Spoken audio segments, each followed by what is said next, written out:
apa? Kaya mati orang mati orang. Jadi dia ingat mati aja. Bagaimana cara mengatasi mertua yang matre? Oh, patut anaknya matre, mertuanya matre. Pak, Bapak, besok kita buat arisan keluarga ya Pak? Kita ada pengajian ya? Ya. Siapa ustadznya? Kita undang Ustadz Dery Sulaiman. Judulnya apa? Orang kaya mati. Ceritakan. Jangan kamu yang menasehati mertuamu. Jangan pulang dari sini, bapak mertua, ibu mertua duduk sini. Assalamualaikum warahmatullahi wabarakatuh. Kullu nafsin dha'iqatul maut. Semua yang bernyawa pasti akan mati. Enggak masuk. Lidahnya lidah orang lain, tapi pesannya lewat mulut kamu. Ustadz Dery, ya, bisa datang ke tempat kami hari Ahad nanti. Kita buat tablik akbar pengajian, bukan cuma keluarga, ramai lingkungan. Oke, judulnya mati. Oke, insya Allah kita bahas soal mati. Insya Allah setelah buat pengajian nanti, dibantu dengan doa tahajud malam, orang mertua antum berhenti matre dan dia akan manggil antum sini. Rumah-rumah kos yang sana ambil untuk kamu. Tak ada gunanya. Kenapa begitu Pak? Aku sedang dililit utang sekarang gitu. Assalamualaikum Pak Ustadz. Waalaikumsalam warahmatullahi wabarakatuh. Apakah saya boleh pergi bersama teman perempuan keluarga tanpa keluar negeri? Apa boleh saya pergi bersama teman perempuan keluar negeri tanpa mahram? Enggak.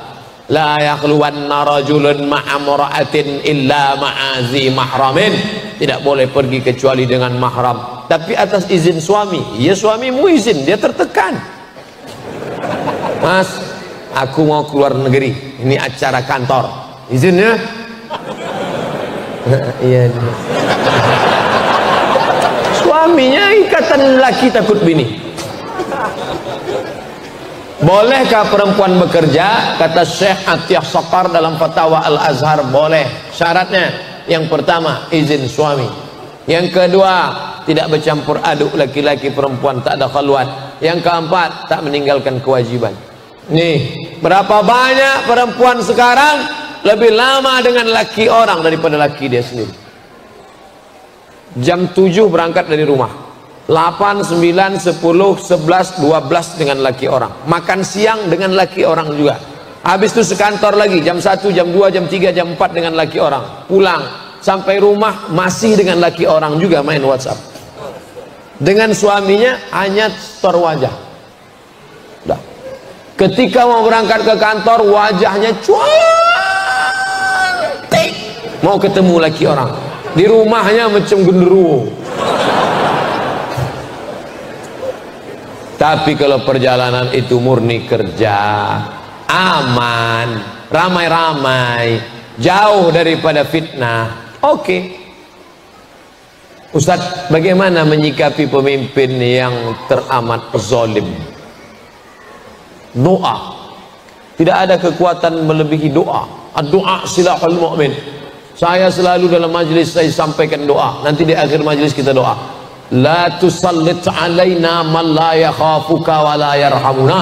Jangan kau belikan kuasa kepada orang yang tak takut kepadamu dan tak sayang kepada kami. Fidel Castro tidak mengenal Tuhan, dia tak takut sama Tuhan, tapi dia masih sayang sama masyarakat Kolombia. Che Guevara, dia tak takut sama Tuhan, dia komunis, tapi dia masih sayang. Ini ada orang sama Tuhan tak takut, sama rakyat tak sayang, komplitlah penderitaan. Maka orang-orang seperti ini didoakan kepada Allah, la tusallit alaina man la yakhafuka wa la yarhamuna. Bagaimana menyikapi ulama-ulama yang sekuler? Ulama-ulama yang sekuler akan dilawan oleh ulama-ulama yang fid dunya hasanah wa fil akhirati hasanah. Di Indonesia, di dunia masih banyak ulama-ulama yang tidak hanya membagi Islam, hanya 3: lahir akikah, nikah walimah, mati takziah. Ekonomi tak diurus, politik tak diurus, Islam hanya sekedar pelipur lara. Islam tidak mengurus masalah dunia.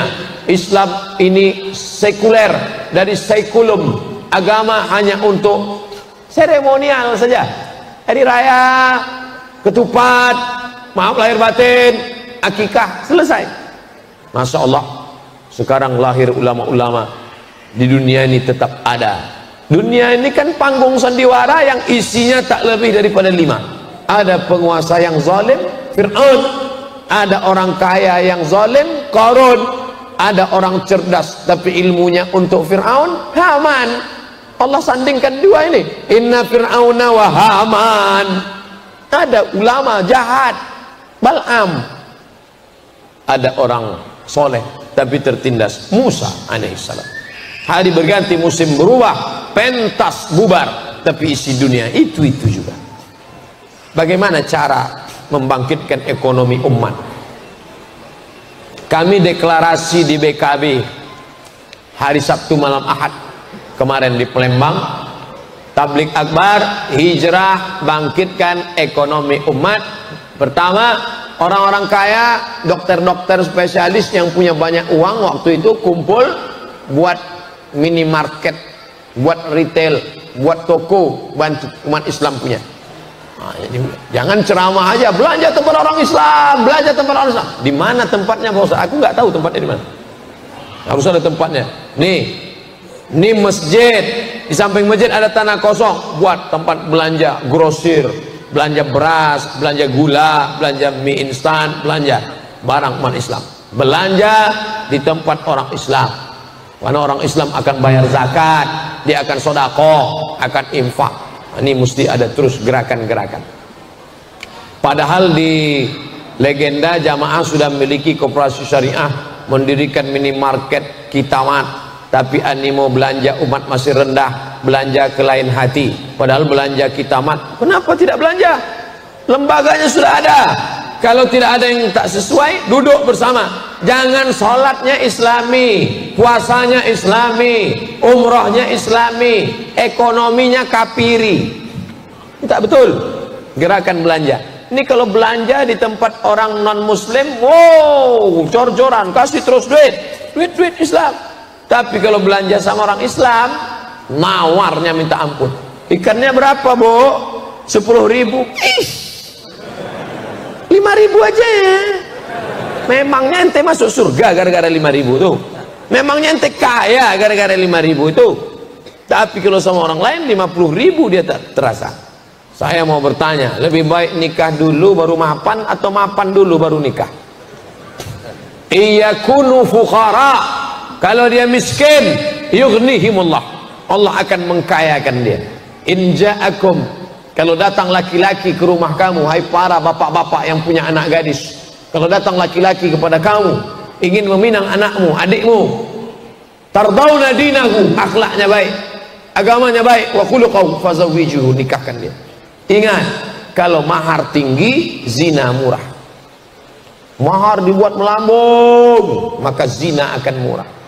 Anak-anak muda, siapkan karton, turunkan harga mahar, turunkan harga mahar. Betapa banyak orang-orang yang dulu menikah susah, Allah bukakan pintu rezeki. Saya diundang pengajian konglomerat, orang kaya berat. Ustaz, kata istrinya, waktu kami baru pertama nikah dulu, setiap bertamu ke rumah orang tutup pintu. Kenapa? Karena dia tahu kami mau pinjam beras. Sekarang lihatlah, hebat, megah, mewah. Oleh sebab itu maka orang tua bantu ini anak-anak muda, jangan sampai mereka berzina. Saya mau anak saya punya kepribadian dulu, Pak Ustadz, mobil pribadi, rumah pribadi, ruko pribadi. Bagaimana cara kita bisa mendapatkan ilmu dengan ikhlas? Ngaji ke guru yang sesuai dengan ilmu dan amal. Ada kiai-kiai kita datang ke Ustadz. Di sini di Bogor ada majelis Tafakuh Fiddin, Syekh Nuruddin Marbu Al-Banjari Al-Makki. Semua sanad-sanad kitab mazhab Syafi'iyah ada kepalanya. Murid langsung dari Syekh Muhammad Yasin bin Isa Al-Fadani. Saya pergi ketemu Syekh Ali Jum'ah. Syekh ajiz nih, kasih saya ijazah Syekh. Ajaztuka jami'a marwiyati wa kutubi wa mu'allafati. Aku ijazahkan kepada engkau semua kitabku, semua zikir-zikir, semua kitab-kitabku, semua hadis-hadisku, kuriwayatkan untukmu semuanya. dikasihnya kitab ijazah. Saya tengok dari mana Syekh Ali Jum'ah ngambil ijazah. Ali Jum'ah dari Syekh Muhammad Yasin bin Isa Al-Fadani, salah satu gurunya, banyak guru-gurunya yang lain. Syekh Muhammad Yasin bin Isa Al-Fadani, salah satu muridnya adalah Syekh Nuruddin Marbu Al-Makki. Nanti akan diundang tablik akbar kemari. Panggil, belajar, ambil. Bukan saya menafikan kiai-kiai yang lain, mungkin saya tak kenal, mungkin saya tak tahu. Belajar dari kiai-kiai kita yang mukhlisin, yang baik, amalkan. Gak paham nanya, fas'alu ala dzikri in kuntum la ta'lamun. Banyak di daerah Parung, banyak kiai-kiai, habib-habib. Bagaimana cara mensucikan hati dari sifat-sifat yang mengotori hati kita, Pak Ustaz? Lihat dulu kotornya apa, penyakitnya apa. Gak bisa main pukul rata semua nih, enggak. Hasad misalnya, ganti contoh hasad, hasad dengki, ngelihat orang mobil baru, kumat jantung koroner. Gimana caranya? Pertama, ucapkan selamat, salam sama dia, ucapkan selamat, selamat ya. Itu berat tuh. Kita umurnya sama, kerjanya sama, main bareng, tapi dia nikah duluan. Nah, itu mengucapkan selamat tuh berat. Selamat ya. Maka ucapkan selamat. Barakallahu lakuma wa baraka alaikuma wa jama'a bainakuma fi khair. Dah. Yang kedua, doakan dia. Ini jangan lupa doakan dia. Selesai sholat, ya Allah, ini temanku baru aja menikah. Aku nggak terlalu sakit kalau dia menikah, ya Allah. Yang ku sakitkan, aku suka sama istri dia itu. Tapi dia Valentino Rossi, dia salib aku duluan. Ganti yang lebih kaya, lebih cantik daripada itu, ya Allah. Jangan kuat-kuat, nanti dengar teman sebelah. Oh, ente ada hati ya kan. Pertama, doakan dia langsung. Yang kedua, doakan dia daripada jauh, dari rumah, dari mana jauh. Yang ketiga, minta kepada Allah. Selesai wudhu, wudhu zahir sudah, batinnya Allahumma ja'alni minat tawabin waj'alni minal mutatahhirin. Sucikan hati. Waj'alni min ibadikas shalihin. Bagaimana menyikapi seorang kakak yang nanti jadi teroris, mau ngebom? Dan saya sering kali dikatakan yang pakai baju syar'i itu suka ngebom. Menyikapi seorang kakak yang nanti melarang adiknya untuk datang ke majelis taklim dengan alasan nanti jadi teroris. Jangan ikut pengajian Ustadz Somad, itu Ustadz teroris. Jangan ikuti kajian Ustadz dari Sulaiman, itu teroris. Jangan ikuti kajian Ustadz Kiai Haji Dr. Khalil Nafis, itu teroris. Kamu setan. Mana yang lebih bahaya, Mas? Setan apa teroris? Ini orang, dia salah persepsi. Dari mana dia salah persepsi? Salah informasi. Kenapa dia salah informasi? Dia nggak mau tabayun. Yang teroris itu mana? Mana teroris itu? Mana teroris? Oleh sebab itu, kamu hadiri pengajian. Kalau dia nggak mau ke masjid, kamu share. Dia nggak punya nomor WhatsApp kan? Kasih video ceramah Ustadz Abdul Somad. Ini yang kamu bilang teroris. Kirim sama dia sebanyak. Antum kirim 5-10 video. Nanti satu kan dia dengar. Ya, ini teroris nih. Ini wajahnya kan wajah teroris. Menurut kamu ciri teroris itu apa, Mas? Teroris itu berjenggot, berbulu. Sekarang ada teroris yang nggak ada bulunya sama sekali. Asun Wiratu. Teroris, the real teroris, Asun Wiratu. Yang ngomong siapa? Majalah Times Amerika. Jadi ternyata teroris ini harus didudukkan masalah. Saya pernah dengar di salah satu kajian dikatakan saat itu bahwa rahmat Allah ada 100, yang 99 diantaranya disimpan Allah, satu rahmat diturunkan Allah. Apakah itu benar? Inna lillahi tis'atan, inna lillahi mi'ata rahmah. Allah punya 100 rahmat. Lalu diturunkannya satu. Yang satu rahmat itulah rebut-rebutan antara kita dengan gajah. Seandainya tidak ada rahmat pada gajah, kakinya yang besar sudah menginjak anaknya. Sudah lama gajah punah dari atas muka bumi. Seandainya rahmat tidak ada pada harimau, harimau bertaring yang lapar melihat anaknya merah, sudah dia terkam anaknya. Sudah lama harimau punah Tapi harimau punah bukan karena induknya, tapi karena orang yang tidak ada rahmat di hatinya. Dia kuliti itu harimau. Tidak ada sampai hari ini babi memakan anaknya, walaupun babi itu brutal, haram. Tak ada. Kenapa? Ada rahmat di hati babi. Tapi ketika manusia tak ada rahmat dalam hatinya, anak kandungnya dia buang dalam kresek, dia masukkan ke botol, dia campakkan ke sungai, dia campakkan. Tak ada rahmat dalam hatinya. Makanya hadis musalsalat bil awwaliyah. Semalam saya satu majelis dengan Habib Umar, saya salaman, Ustaz Ajiz ni musalsalat bil awwaliyah. Setiap meriwayatkan hadis ke murid, pasti hadis ini yang diriwayatkan. Haddatsani syaikhi an syaikhi syaikhi an syaikhi muttasil bis sanadil muttasil ila sahabil jalil Abdullah bin Amr bin As anin Nabi sallallahu alaihi wasallam ar-rahimuna yarhamuhumur rahman irhamu man fil ardi yarhamukum man fis sama. Hanya yang punya kasih sayang di hatilah yang mendapatkan rahmat Allah. Kasih sayanglah kepada makhluk yang ada di bumi, maka malaikat-malaikat yang ada di langit akan sayang kepadamu. Orang yang tidak ada kasih sayang, man la yarham la yurham. Kita melihat pemabuk, pezina, pemerkosa, bukan marah, kita kasih sayang, kasihan sama dia. Ente, saya kasihan nengok ente masuk neraka jahanam, aku mau selamatkan ente. Maka bawaannya bukan ponis. Nahnu du'an la qudat. Kita ini dai, ngajak orang ke surga, bukan hakim yang pakai palu neraka. Kita ini dai, mengajak orang. Ud'u ila sabili rabbik, ajak orang ke jalan Allah bil hikmah, dengan kata-kata santun, wal mau'izatil hasanah, dengan suri tauladan yang baik. Ternyata tadi baru jilid 1. Andai dia perlu didebat, debat dia. Seperti Ustadz Ihsan Mokoginta, seperti Zakir Naik, debat dia. Billati hiya ahsan, dengan cara yang santun. Bagaimana hukumnya menikahi keponakan dari jalur ayah?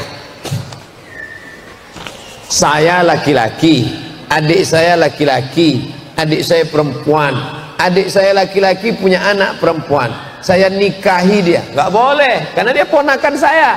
Uriman alaikum ummahatukum, mak kamu, wa banatukum, anak kamu, wa akhawatukum, saudari kamu perempuan, wa ammatukum, adik atau kakak ayah kamu, wa akhawakhalatukum, adik atau kakak bibi dari ibu kamu, wa banatul akhi. Ini nggak boleh.